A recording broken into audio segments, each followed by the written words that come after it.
नमस्कार, मैं हूं निर्भय कुमार यादव और आप देख रहे हैं एनएस न्यूज।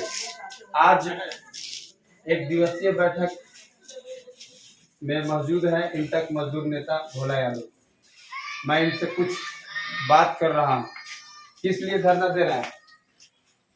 निर्भय जी, सबसे पहले मैं आपका न्यूज चैनल का यह किसान कमेटी भारत भूमि संघर्षशील किसान यूनियन के तरफ से आपका बहुत बहुत धन्यवाद करता हूं कि आप इसे आज जो है कि हमारे किसान सभा का जो है कि आज अध्यक्ष सचिव का चुनाव यहाँ पे हो रहा था, उस संबंध में आज यह बैठक रखी गई थी और अध्यक्ष के रूप में जो है कि किसानों के द्वारा हमें मनोनीत किया गया है।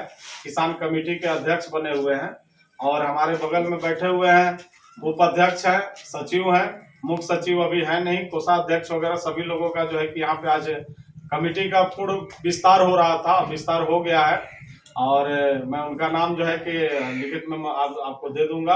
और हमारी मुद्दा है कि बिशुनपुर कैनाल को जो है कि जिस प्रकार से एनपीजीसी द्वारा जमीन अधिग्रहण कर लिया गया और उसके बाद में उस नहर को जो है कि पूर्ण रूप से एकदम बंद कर दिया गया, जिसके कारण से लगभग आसपास के 15 से 20 गांव जो है कि सिंचाई के लिए संघर्ष कर रहे हैं। आज किसानों का जो जमीन है वो कुछ जमीन जो है कि उस नहर की वजह से मैंने जो है कि उसमें रोपाई नहीं हो पाया है और किसान यहाँ पे अगर धान लगाए हैं तो उनकी हिम्मत टूट गई है कि वह अनाज आज लगातार 12 वर्षों से जो है कि इसका नुकसान यहाँ के लगभग 15 से 20 गांव के किसान उठा रहे हैं कि वो लगाते हैं तो डरते हैं कि अगर बारिश अगर नहीं हुआ तो हमारा धान होगा कि नहीं होगा। देखिए, हमारा क्षेत्र बड़ा ही मध्यम लघु किसान का है।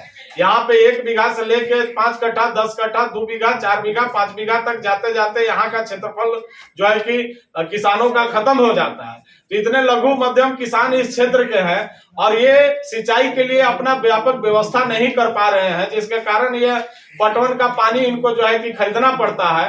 हर साल जो है कि जितनी लागत खेत में वो लगाते हैं उतना ही खेत से निकलता है।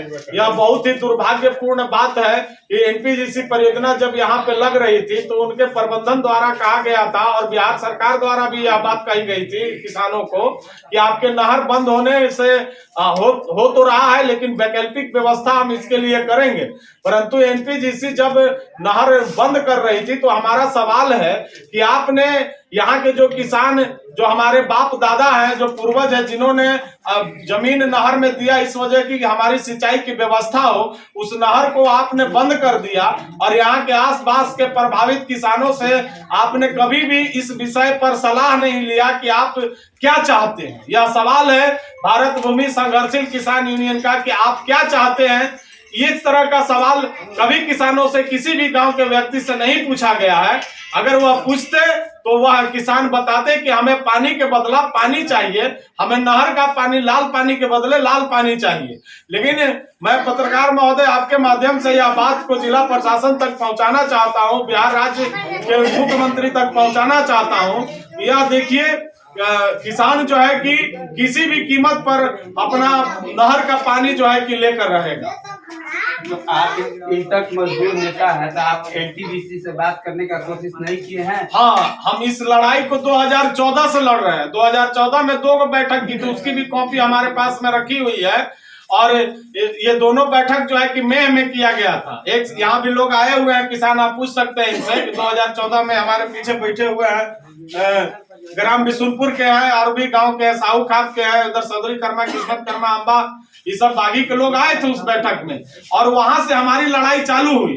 तो हमें उस टाइम पर वैकल्पिक व्यवस्था दिखाई नहीं दिया, क्योंकि हम जान रहे थे कि एनपीजीसी पानी अपना इंदरपुरी बैराज के पास से 3 गो पाइपलाइन ले जा रहा है, जिसकी मतलब क्षेत्रफल 3 फीट का लगभग होगा गोलाकार में।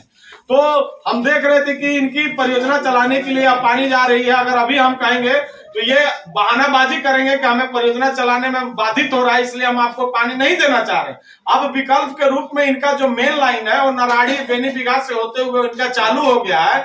ये एक्स्ट्रा लाइन हम एक्स्ट्रा लाइन में से कहते हैं कि 1-3 फीट का भाव का पानी आप दे दीजिए, सीजनली हम लोग को दे दीजिए, सीजन पे दे दीजिए, जैसे धान के सीजन में दे दीजिए, गेहूं के सीजन में दे दीजिए, मूंग बराई का सीजन में आप दे दीजिए, ताकि यहाँ के किसानों का आर्थिक स्थिति मजबूत और यहाँ का शैक्षणिक व्यवस्था अग्रसर हो, पर आगे की ओर बढ़े। एनटीपीसी का अफसरों से आपने बात करने का कोशिश की है? हाँ बिल्कुल, हम कई बार इस विषय पर जो है कि एचआर महोदय से या जैसे पीछे बालाजी सीओ थे उनसे भी बात किए। सबसे पहले एक और जो एचआर थे उनका नाम मैं अभी भूल गया हूँ, उनसे भी इस विषय पे बात किया। उन्होंने एक जवाब दिया हमें कि हम अधिग्रहण का पैसा माइनिंग डिपार्टमेंट को 6 करोड़ रुपए जो है कि हम जमा करा चुके हैं। भैया मेरे, यह माइनिंग डिपार्टमेंट का जमीन नहीं था, यहाँ के किसानों का यह जमीन था। तो मैं उनसे यही बात रखा अपना कि जब किसानों का जमीन अधिग्रहण माइनिंग डिपार्टमेंट द्वारा किया गया था तो किसानों की सर्वसम्मति से किया गया था, जबरन नहीं किया गया था। यह माइनिंग डिपार्टमेंट का अपना निजी जमीन नहीं था। मेरा सवाल रहा उनके सामने, लेकिन उस टाइम पर परियोजना जो थी वो काफी प्रगति पर थी। वहां पे कंस्ट्रक्शन का काम चल रहा था, निर्माण का कार्य चल रहा था। इसको लेकर हम लोग रहे कि उन्होंने कहा कि अच्छा रुक जाइए, प्लांट चालू जब हो जाएगा तो हम इसके लिए व्यवस्था आपको कर देंगे पानी की। लेकिन आज परियोजना चालू हुए 3 वर्ष हो गए, तीनों यूनिट 650 के चालू हो गए, लेकिन परियोजना इस पर बात करने के लिए किसी से तैयार नहीं है। तब हमें यह व्यवस्था बनानी पड़ेगी। लग रहा है कि अब हमारी बातों को अनसुना कर रहे हैं, और वो जब कोई अगर किसानों की, मजदूरों की हित की बात करता और उसकी बातों को अनदेखा किया जा रहा है तो उसके लिए, उसके कानों तक आवाज पहुंचाने के लिए ऐसे संगठन का निर्माण करना अति आवश्यक होता है। और किसानों को जगाने का काम जो है कि यह संगठन कर रही है, और आगे यह संगठन पूरे बिहार प्रांत और देश के लिए जो है कि काम करे।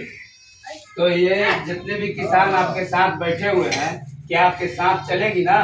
बिल्कुल, आप किसानों से बात कर सकते हैं। अभी एक मीडिया बंधु आए थे, उन्होंने इनका इंटरव्यू लिया है। आप इंटरव्यू लीजिए कि क्या आप भोला जी को आगे कर पीछे से भाग नहीं ना जाइएगा। इन्होंने जवाब दिया कि अगर हमको ये पानी के लिए खून भी देना पड़ेगा, गोली भी खाना पड़ेगा, जेल भी जाना पड़ेगा, तो भी हम देने के लिए तैयार हैं, मगर किसी भी कीमत पर हम पानी लेकर रहेंगे।